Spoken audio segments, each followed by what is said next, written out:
제가 어렸을 때는 놀이터가 따로 있는 곳이 많지 않았습니다. 동네 공터가 놀이터인 거죠. 아이들이 가서 야구도 하고 축구도 하고, 제가 살던 동네에는 공터가 조그만 곳이 하나 있었는데 거기에는 버스 한 대가 있었어요. 아이들의 아지트가 되었습니다. 아이들이 들어가서 운전도 하고 막 노는 거죠. 공터의 버스는 어린아이들의 성이 되었습니다. 나이 많고 힘센 애가 골목대장 하는 거죠. 그리고 노는데 문제가 생겼습니다. 야구를 해야 되는데 트럭 한 대가 서져 있는 거예요. 아니, 우리들의 영역에 누가 침범을 했는가? 열받잖아요. 뭐 어떻게 할 수 있습니까? 하지만 괘씸해서 두고 볼 수 없다 그래서 골목대장이 말합니다. 집에 가서 끈이나 실 같은 거 다 가져와라. 가져왔어요. 차를 묶었습니다. 커다란 돌에 묶고 바퀴를 다 묶었어요. 잘 안 보이게. 그리고 당해봐라. 이렇게 묶었으니까 차가 고장날 거다라는 생각을 했습니다. 차 주인이 왔어요. 숨어서 엿보고 있습니다. 이제 곧 벌어질 일을 상상하면서 희열을 느꼈어요. 차가 안 가고 낭패에 처하게 되면 참으로 신나지 않습니까? 모두 숨죽이고 쳐다보는데 시동이 걸립니다. 차가 가는데 아무 일도 일어나질 않는 거예요. 가서 봤더니 실이며 끈이며 다 끊겨져 있습니다. 아이들은 생각을 했던 거죠. 멈춰있는 트럭이 뭘 할 수 있겠어. 그러나 시동이 걸리면 트럭을 막을 수가 없어요. 아이들이 묶어놓은 것이 뭐 대단하겠습니까? 그리고 얼마 지나고 나서 야구를 할 수가 없었어요. 왜냐하면 공터에 집이 지어졌기 때문입니다. 우리 거라 생각을 했죠. 여기는 그 누구도 넘볼 수 없는. 그러나 사실은 그 공터는 주인이 아이들에게 허용해 준 거죠. 놀 수 있도록. 트럭은 누구 거였어요? 주인 거였습니다. 땅은 누구 거였어요? 주인 거였죠. 아이들은 뭐였어요? 그냥 잠시 놀았던 건데 마치 자기들 거인 것처럼. 버스도 누구 거였을까요? 주인 거였겠죠. 아이들은 모두 자기들의 것인지 알았지만 이제는 놀 수가 없어요. 어디 가서 따질 수 있겠습니까? 따질 수 없는 거죠. 이런 생각을 합니다. 세상을 살아가면서 어떤 사람이 행복한 사람일까? 자기 것이 아님을 아는 사람. 그런 사람은 어떤 사람이에요? 감사할 줄 아는 사람이죠. 언제부터 행복을 잃어버립니까? 모든 것이 당연해질 때. 여러분들은 어떠십니까? 함께 살아가는 사람들, 함께 만나는 사람들, 모든 사람에게 감사를 느끼십니까? 가족들이 해주는 것도 당연한 거 아니라고 했죠. 감사할 줄 알아야 합니다. 감사할 줄 모르면 그 사람은 불행하다는 거죠. 우리가 신앙생활하면서 가장 깊이 깨달아야 될 것이 무엇인가? 신앙이라는 것은 하느님과의 관계라고 했습니다. 내가 바라는 것을 하느님께 청하고 일방적으로 받는 것이 아니라 쌍방의 관계다. 하느님과의 관계 안에서 그분을 믿고 따르는 것이 먼저라는 거죠. 왜냐하면 그분은 우리에게 좋은 것을 주시기 때문에 내가 말하지 않아도 하느님은 청하기도 전에 알고 계시죠. 신앙은 무엇입니까? 짧은 세상을 살아가면서 내가 원하는 것을 하느님께 얻는 것이 신앙의 중심일까요? 그렇지 않습니다. 내가 원하는 것과 내게 이로운 것은 다를 수 있기 때문에 내가 뭔가를 바라지만 하느님은 우리 행복을 위해서 전혀 다른 것을 주시기도 한다는 거죠. 문제는 무엇입니까? 내가 원하는 대로 이루어지지 않으면 나는 하느님을 믿지 않아 라고 말하는 사람도 있다는 거죠. 우린 그렇게 말하지 않아도 어쩌면 삶의 흐름이 그렇게 형성되어 가고 있는 것은 아닌가 한번 생각해 봐야 돼요. 뭔가를 안 주실 때 어떤 생각을 합니까? 왜 안 주시지? 하느님이 나를 사랑하신다면서? 왜 인간의 삶은 힘들어야 되지? 믿지 않는 사람보다 믿는 사람이 더 힘들잖아? 라고 생각을 합니다. 과연 그럴까요? 하느님께서 우리에게 주신 것을 왜 생각하지 않는지, 그걸 생각한다면 내가 바라는 것이 이루어지지 않았다고 할지라도 감사할 것이 얼마나 많습니까? 그런데 그것이 당연하기 때문에 당연하게 세상을 살면 행복하지 않아요. 그래서 모든 것은 당연하지 않다. 어떤 사람이 당연하지 않게 여기죠? 내 것이라고 생각하는 사람은 당연하게 여깁니다. 그러나 내 것이 아니라고 생각하는 사람은 당연하게 여기지 않는다는 거죠. 그래서 감사할 줄 아는 사람이 가장 행복한 사람이다. 마음이 가난한 사람은 행복하다라고 하십니다. 내 것이 없는 사람, 이것은 직접적인 소유가 없는 것을 의미하기도 하지만 내가 소유하고 있다고 할지라도 내 것이 아니라 다 하느님의 것이다. 그런데 나에게 주셨으니 얼마나 감사한가. 모든 것이 그렇다라고 하죠. 영원히 가질 수 있는 것이 무엇이 있습니까? 돈은 영원히 가질 수 있나요? 언제 동안 내 거죠? 살아있는 동안만 내 거라는 겁니다. 잠시 동안 내 것이죠. 그런데 우리는 영원히 그것을 가진 것처럼 착각을 합니다. 내 것은 있어요, 없어요? 없어요. 나중에 갈 때는 빈손으로 가야 합니다. 그렇다면 세상을 살아가면서 지금을 행복하기 위해서는 무엇을 알아야 할까요? 하나님의 뜻이 무엇인지를 알아야 합니다. 성경을 묵상하면서, 미사를 봉헌하면서, 신앙생활하면서 우리는 무엇을 깨닫죠? 하나님의 뜻은 반드시 이루어진다. 중요한 건 뭐냐면 하나님의 뜻 안에 함께하느냐, 함께하지 못하느냐. 내가 뭔가를 바라기 때문에 하나님의 뜻이 이루어지는 것이 아니라 하나님의 뜻은 이미 이루어지고 있습니다. 거기에 속하느냐, 속하지 않느냐가 중요하다는 거죠. 이 중심을 잃어버리면 우린 제대로 기도하지 못해요. 어떻게 기도해야 됩니까? 어떻게 기도해야만 이루어질 수 있나요? 많은 분들이 묻는 질문의 요지는 뭐냐면 어떤 기도가 효과적인 기도냐? 어떻게 기도해야 하나님께서 들어주시느냐? 이거죠. 하지만 기도라는 것은 무엇이라 했죠? 하나님과의 관계라고 했습니다. 기도할 줄 모른다는 것은 내가 원하는 것만을 하나님께 청하기 때문은 아닙니까? 참된 기도가 하나님과의 대화라면 그분의 뜻이 무엇일까? 묵상하고 그것을 깨닫고 실천하기 위해서 기도한다면 기도가 어떻게 해야 되는지 궁금하지 않죠. 뭘 먼저 해야 될까요?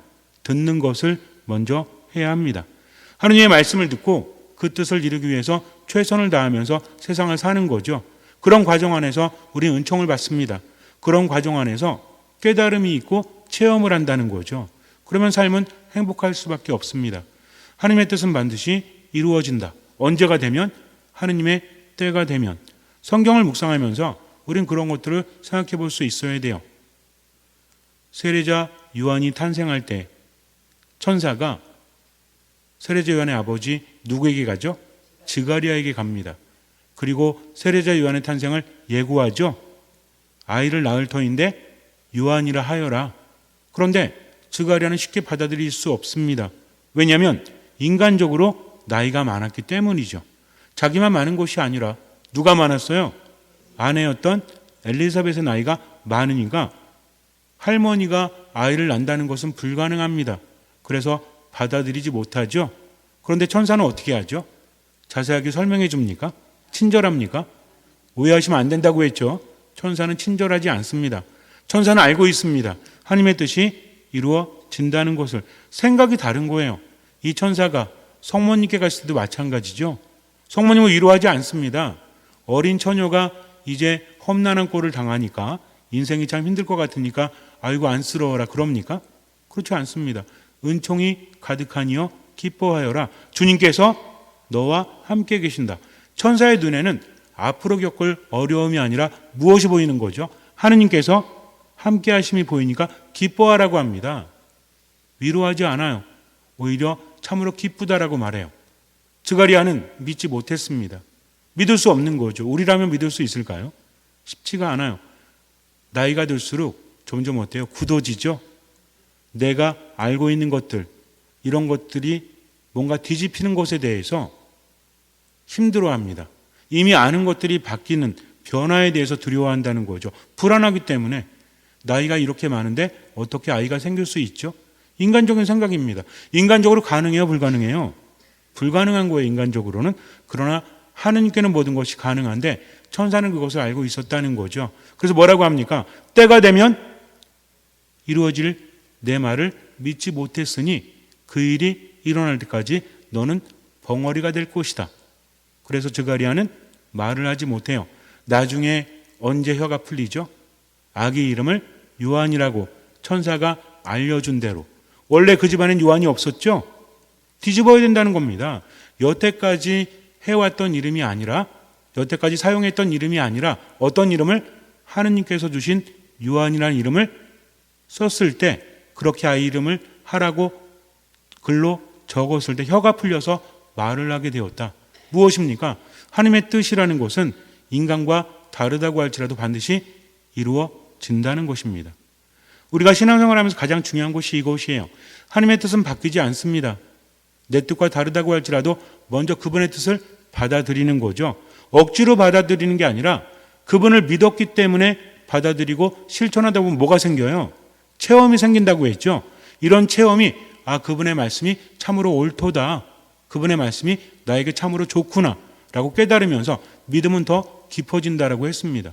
믿음이라는 것은 뭔가 이루어진다가 아니에요. 믿음은 무엇입니까? 그분의 말씀을 듣고 그분의 말씀이 이루어진다라는 체험, 이것을 통해서 자라난다는 거죠. 어디에서? 나의 삶 안에서. 헤로데는 예수님을 죽이려고 합니다. 헤로데는 컴플렉스가 많은 사람이었죠. 언젠가 여러분에게 말씀을 드렸지만 또 기회가 되면 자세히 말씀드릴게요. 어쨌든 헤로데는 스스로가 권력을 가지고 있기 때문에 예수님을 죽일 수 있을 거라 생각을 해요. 그러나 그럴 수 없죠. 헤로데뿐만 아니라 예수님의 적제자들도 마찬가지입니다. 예수님을 죽이려고 하죠. 왜 죽이려고 했어요? 그분이 기적을 행하시고 권위 있는 말씀을 하시지만 그것을 받아들이고 싶지 않은 거죠. 왜? 자기들과 뜻이 다르기 때문입니다. 그들도 하나님의 말씀을 묵상하면서 율법을 지키고 하나님의 뜻을 사람들에게 가르쳤죠. 그러나 그들의 속내에는 무엇이 있었어요? 하나님의 뜻보다 무엇이 더 컸죠? 자기 자신이 더 컸습니다. 문제는 그것을 스스로 깨닫지 못한다는 거죠. 마음에 어둠이 있는데 어둠이 있다는 것을 알면 괜찮아요. 문제는 무엇입니까? 어둠이 어둠인 줄을 모르고 있다는 거죠. 하나님의 말씀을 묵상하고 그분의 뜻대로 산다라고 하지만 정령 행동은 그분의 뜻과는 정반대였다는 거죠. 그런데 그들은 하느님을 알아보지 못합니다. 이스라엘 백성들은 끊임없이 누구를 기다렸죠? 메시아를 기다렸죠. 하느님이 보내신 메시아가 세상에 오셨어요. 근데 그들은 알아보지 못합니다. 알아보지 않은 걸까요? 알아보지 못한 걸까요? 이것은 묵상해 봐야 돼요. 겸손하지 않으면 하느님을 알아볼 수 없다. 겸손은 무엇이죠? 나를 낮추는 것. 무엇입니까? 나를 내려놓는 것. 여태까지 살아온 내 모든 것을 하느님 앞에서 내려놓지 않으면 진정한 겸손이라고 말할 수 없습니다. 나이가 많이 들수록 나는 무거워집니까? 가벼워집니까? 몸무게 말고요. 여태까지 살아온 나라는 시간이 많으면 많을수록 내려놓기가 쉬워요, 어려워요? 어려워요. 우리 그렇잖아요. 살아온 날보다 살아갈 날이 저도 짧은 것 같아요. 그런데 점점 더 집착하지 않습니까? 실제로 앞으로 살아갈 날이 적다는 것은 더 가지지 못한다는 거잖아요. 아무리 많이 갖는다고 할지라도 시간이 별로 없다는 얘기죠. 그럼 뭐부터 해야 돼요? 내려놓는 연습부터 해야 되는데 언제까지? 죽기 직전까지, 꼴가닥 하기 전까지 아마 우리는 집착을 할 겁니다. 어쩔 수 없는 거예요. 알면서도 쉽게 되지 않는다는 거죠. 그래서 겸손이라는 것은 나를 내려놓는 건데 이것은 가능하다, 가능하지 않다? 가능한지 모르겠어요. 너무 힘들어요. 그러나 걱정할 필요가 없죠. 왜? 주님께서 함께 하시기 때문입니다. 나를 내려놓는 것조차도 그분의 말씀을 따라가다 보니까 내려놓을 수 있다는 거죠. 억지로 내려놓는 것이 아니라. 그래서 신앙은 힘들게 하시면 안 돼요. 나를 어떻게 다 내려놓지? 욕심이 많은데, 집착이 많은데, 욕구가 많은데 괜찮아요. 뭐 하면 돼요? 그분의 말씀을 듣고 묵상하고 체험을 하면서 성장하기 때문입니다. 아이가 어른이 되듯이 신앙도 마찬가지죠. 그래서 가장 중요한 것은 그분의 말씀을 들었으면 그 말씀을 실천하기 위해서 최선을 다한다. 나머지는 하나님께 맡기는 거죠. 이것이 중요합니다. 헤로데나 예수님의 적대자들은 세상이 자기 것인 줄 알았죠. 예수님을 죽이려고 합니다. 그러나 예수님이 그렇게 만만하십니까? 루카복음 4장을 보면 사람들이 예수님을 죽이려고 그래요. 처음에는 그분의 말씀을 듣고 너무 좋아했습니다. 야, 대단하다. 어떻게 저런 말을 할 수 있을까? 기적도 많이 일으켰다며 하면서 예수님을 좋아합니다. 근데 예수님이 마음에 안 들어하는 말을 해요. 이스라엘 사람들의 자부심을 건드립니다. 엘리야 때나 엘리사 때나 이스라엘 사람들보다는 이방인들이 하나님을 만나고 기적을 체험했다. 기분이 나쁜 거죠. 선민의식에 젖어 있는 사람들에게 이 말씀은 기분이 나쁩니다. 근데 그 말씀을 누가 하셨어요? 예수님이 하셨잖아요. 예수님은 누구십니까? 하느님이시잖아요. 뽑은 하느님이 그렇게 말씀하시는데 뽑힌 사람들이 기분이 나쁜 겁니다. 그러면 됩니까? 안 됩니까? 안 되는데도 알아보지 못하죠. 인정할 수 없는 거죠. 예수님을 메시아로 인정하고 하느님으로 인정하게 되면 자기들이 여태까지 해왔던 모든 것들이 무너지기 때문에, 그러니까 그분의 기적을 보고도 뭐라고 합니까? 인간적으로 설명이 안 되니까, 여태까지 그런 기적을 일으킨 사람이 없으니까 예수님의 기적을 보고 뭐라고 하죠? 저 사람은 베엘제불의 힘을 빌려서 기적을 행하는 거다. 베엘제불이 누구예요?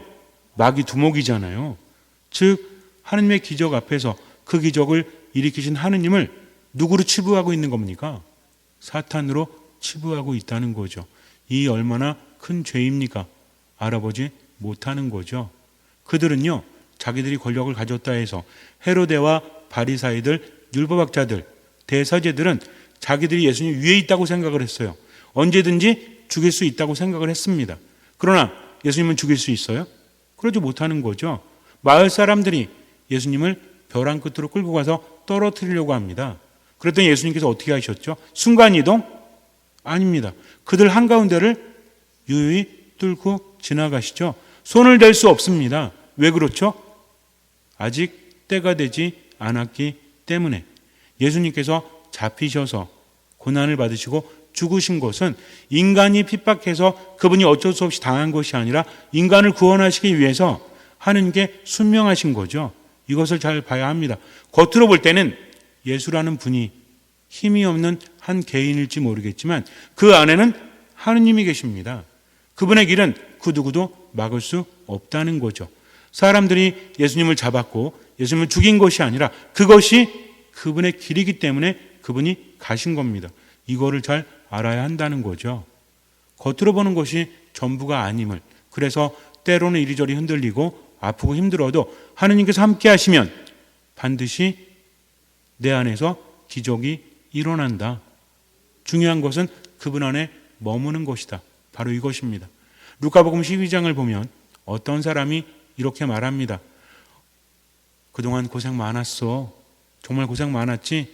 이제는 돈도 많이 모이고 그리고 곡식도 많이 모였으니까 창고를 열고 새롭게 줘야겠어. 내 영혼아, 이제는 먹고 마시며 즐겨라. 고생 많았다. 라고 합니다. 그랬더니 하느님께서 뭐라고 하시죠? 이 어리석은 자야, 오늘 밤 너의 영혼을 너에게서 되찾아갈 거다. 그러면 남은 재물은 누구의 차지가 되겠느냐? 라고 하십니다. 가장 중요한 건 뭐였죠? 재물이었습니까? 땅이었습니까? 창고였습니까? 곡식이었습니까? 그의 영혼이라는 거죠. 내가 가진 모든 것은 누구의 것이다? 하느님의 것이다. 그분이 주신 거니까 가장 중요한 건 뭐다? 눈에 보이는 재물이 아니라 그분 안에 머무는 거다. 예수님 말씀하십니다. 암탉이 병아리들을 모으듯이 계속 모아들였지만 거부했다. 받아들이지 않았다는 거죠. 지금 죽을 위험에 처한 사람은 예수님이 아니라 누굽니까? 그분을 알아보지 못하고 하느님 안에 머물지 못했던 다른 사람들이라는 거죠. 바리사이파 사람들이 와서 헤로데가 예수님을 죽이려고 하니까 이 정보를 알려주었죠. 예수님과 친했던 바리사이들입니다. 바리사이들이라고 해서 다 예수님하고 적대시한 건 아니에요. 그들 중에도 순수한 마음을 가진 사람이 있었을까요? 없었을까요? 많았겠죠. 그들은 예수님을 죽이려고 하니까 안타까워서 와서 말하지만 정작 하느님의 길은 막을 수 없다. 가서 여우에게 말해라. 여우가 누굽니까? 헤로데죠. 보라, 오늘과 내일은 내가 마귀들을 쫓아내며 병을 고쳐주고 사흘째 되는 날에는 내 일을 마친다. 그러나 오늘도 내일도 그 다음 날도 내 길을 계속 가야 한다. 라고 하십니다. 그분의 길을 막을 수 있는 존재는 있어요? 없다는 겁니다. 순환의 길도 그분의 길이니까 가는 거지 인간이 잡았기 때문이 아니라는 겁니다.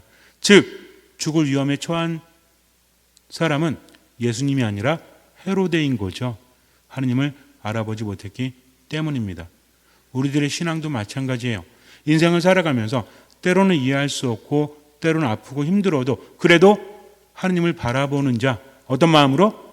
듣는 마음으로 그분을 신뢰하면서 지금을 살아가는 자, 실망하지 않고 실망한다고 할지라도 성호를 그으면서 하느님 감사합니다 할 수 있는 자, 내가 원하는 것이 이루어지지 않는다고 할지라도 그 밖에 많은 것들 받았음에 감사하면서 하느님의 뜻을 먼저 생각하는 자, 그런 자만이 하느님 안에 머물 수 있고 생명을 얻을 수 있고 나머지도 얻을 수 있다는 거죠. 잠시 눈을 감으세요. 세상을 얻는다고 할지라도 영원히 사라지면 무슨 의미가 있죠? 아무리 소유가 많다고 할지라도 하느님 안에 머물지 못하면 생기를 잃어버릴 수밖에 없습니다. 하느님 믿는데 왜 이렇게 힘들지? 믿기 때문에 오히려 더 힘든가? 라는 생각을 한다면 신앙의 흐름 자체가 잘못된 거죠. 신앙은 소유를 위한 것이 아닙니다. 신앙은 하느님과의 만남이요 하느님 안에 머무는 거죠. 그분을 따라가는 겁니다. 그러다 보면 때로는 힘들고 괴로워도 행복을 느끼죠. 생기가 넘쳐흐르기 때문입니다. 주님의 길은 그 누구도 막을 수 없어요. 때가 되면 이루어집니다. 신앙이라는 것은 이런 때를 알고 하느님 안에 머물고자 지금 최선을 다하는 겁니다. 듣는 마음으로 미사, 말씀, 기도 안에서 살아가십시오. 삶의 한 부분 때로는 이해되어지지 않아도 하느님 믿고 최선을 다해서 그분의 뜻대로 살아가십시오. 나머지 주님께 맡기십시오. 주님께서는 그 믿음을 보시고 우리 삶에 놀라운 기적을 일으켜 주실 것입니다. 아멘.